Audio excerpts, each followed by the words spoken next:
Hey guys, today for you I've got a few film reviews. I was home recently, so I was going through our DVD recordable hard drive, which is basically full of films, some of which are from 2009. And my choice of films on there are really weird. I like that actor slash actress, Record. I've heard of this film, Record. This is by a director I like, Record. Yeah, there are really odd, eclectic movies on that hard drive. So I watched a few while I was at home, so I've got two reviews for you. The first is Dead Poets Society and the second is The Talented Mr Ripley. Here are my thoughts. So I've just watched a film called Dead Poets Society. It was released in 1989 and yeah, it was really good. A bit upsetting, but really good. Dead Poets Society is set in a American boarding school, group of 17-year-old boys that we follow in the school, one of which is played by Ethan Hawke and another is played by a very young Dr. Wilson from House, aka Robert Sean Leonard. Main plot is that a new teacher comes to school, an English teacher played by Robin Williams, and the school is really strict and he sort of tries to broaden these boys' minds and sort of saying like you don't have to follow the crowd, and whilst he is teaching English and poetry, he's really teaching them how to be independent thinkers and to question things. Yeah, think for themselves. And obviously this goes against the school and the parents who send their boys to the school.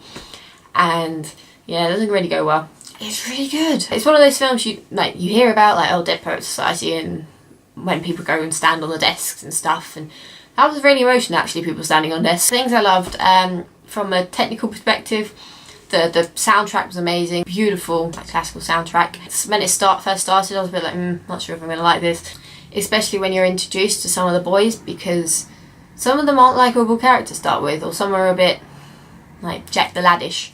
But in the end, that character called Charlie, he ended up being my favourite, really. He didn't want to go down without a fight and stood up for what was right. Robin Williams is amazing, obviously, because he is amazing and he's been one of my favourite actors for years. And the way he improves the sort of dramatic performance with his natural comedic wit, and some of the scenes where he was doing his impressions at different accents and stuff, they were great. It was an interesting film and what it says about education. There's always debates about education going on around the world and in England, whether or not it's the fault of the teachers, the fault of the students, the fault of the parents, what happens to students when they don't get the grades they want or don't do what the parents want them to do.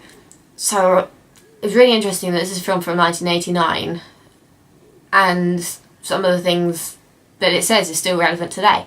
Robin Williams is trying to teach these boys to be independent thinkers and to question the world around them and look at everything and to seize the day. And all the other teachers are just like, no, you got to be following order. And the parents are like, no. Robert Sean Leonard, his character, he wants to be an actor. His father especially wants him to be a doctor, like saying you didn't have the chances I have, so you're going to be a doctor.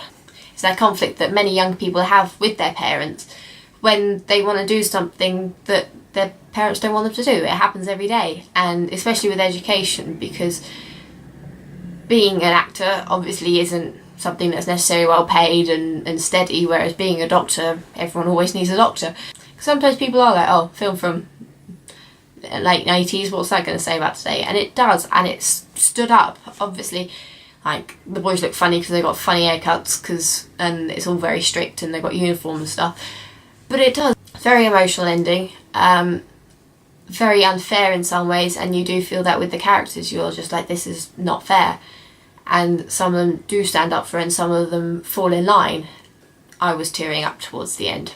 I'd say it was a 4 out of 5 if we're doing ratings, and probably the reason I'd say that is because the pacing to start with, it did took me a while to get into it and attach myself to some of these characters, and I was sort of a bit like, do I want to watch this? Should I stop it? Should I watch something else? But I'm glad I did keep watching it because I really enjoyed it. So yeah, I'd give Dead Poets Society 4 out of 5. I've just finished watching The Talented Mr Ripley, which is a film that came out in 1999, starring Matt Damon, Gwyneth Paltrow, Jude Law.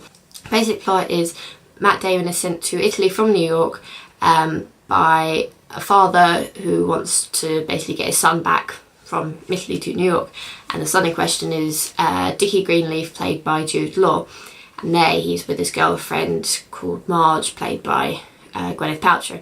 Dickie and Marge, they're from wealthy backgrounds, and Dickie especially, he loves jazz music and he's got a lot of money, and Tom Ridley hasn't had this before, so he kind of just inserts his way into Dickie's life and they end up being friends. But as things start going a bit sour, Dickie sort of realises that Tom's a little weird, which he is, and Tom is not ready to give up the life that he has with Dickie and Marge because of all the money that's available to him. I did like this film.